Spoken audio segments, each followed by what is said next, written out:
You just gotta love this widow. Maybe you know someone just like her. I hope so. She has a legal dispute and she knows she's right, just waiting on the judge to rule in her favor, so she persists. She keeps showing up. She keeps knocking at the door until her knuckles are bleeding, pleading with the judge, vindicate me, vindicate me, vindicate me. The persistent widow. We don't even know her name. That's all we remember her for. Persistence. And her persistence pays off. Eventually the judge says, she's going to wear me out with her continual coming and knocking and pleading and begging. All right, lady, you win. Jesus says, how much more will God vindicate those of us who persistently cry to him day and night? Persist. Now there's a word. To continue firmly, especially in spite of opposition, to last, to endure tenaciously, persist. That's how Moses led those whining, grumbling Israelites in the wilderness for 40 years, persistence. That's how Theodore Seuss Geisel, turned down by 43 publishers, got masterpieces like Green Eggs and Ham printed, persistence. If ever there were a word for saints, that's it, persistence. When Spain began its occupation of Alta California, Junipero Serra joined the expedition's commander. On July 16, 1769, he founded Mission San Diego, the first within the present state of California. He founded Carmel in 1770, then San Antonio, San Gabriel, San Luis Obispo, San Francisco, San Juan Capistrano, Santa Clara, and San Buenaventura. All in all, 9 missions planted in 13 years. A little 5'2" guy, Junipero Serra, suffered swelling and pain in his feet and his legs from mosquito bites that caused varicose ulcers. At times, he couldn't even stand or walk. Then he began to suffer from asthma. By his death, the baptisms at those first 9 missions had reached the number 6,736. He died at the age of 70, and he's buried in the floor of the sanctuary of the church that he had built. I'm talking about persistence.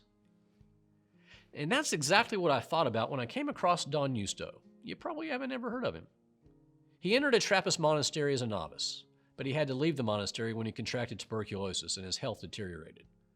As his health began to improve, he received a vision from God to build a church not far from Madrid. And he said, I'm a laborer by destiny. So Don Justo initially just leveled the ground and he mapped out the groundworks on site. And in 1961, he laid the first stone in what would become an 86,000 square foot shrine in honor of Our Lady of the Pillar, to whom he had prayed for healing when he had tuberculosis.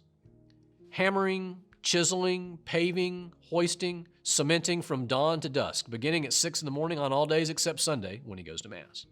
About 10 hours a day, mostly by himself, mostly from materials and tools that are recycled. He doesn't use cranes, just uses everyday objects and materials donated by construction companies and a nearby brick factory.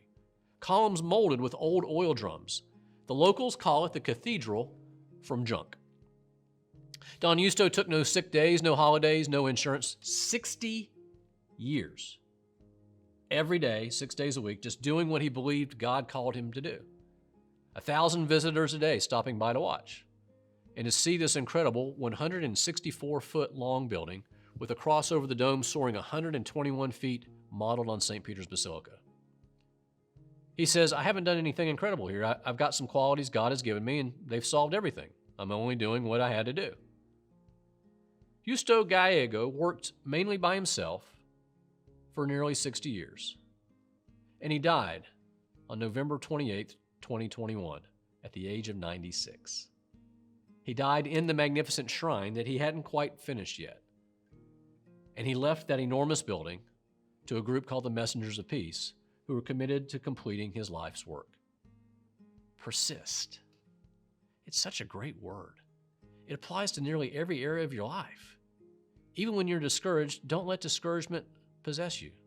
Discouragement is a devil that needs to be driven from our lives. With inspiration, find inspiration. Drink from those waters each day. Books, movies, music, quotes, friends, family, prayer, reflection, meditation. You'll get discouraged, just don't stay discouraged.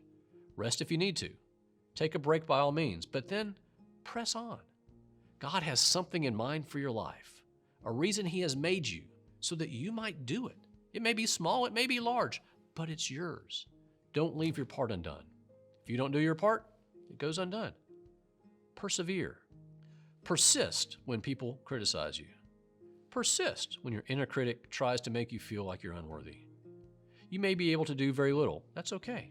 Persist in doing the little thing you can do. There's great satisfaction in persistence. After doing something worthwhile for many years, persisting at it no matter what, you experience a delightful pleasure. Nothing significant can be accomplished without it. Persistent. In other words, press on.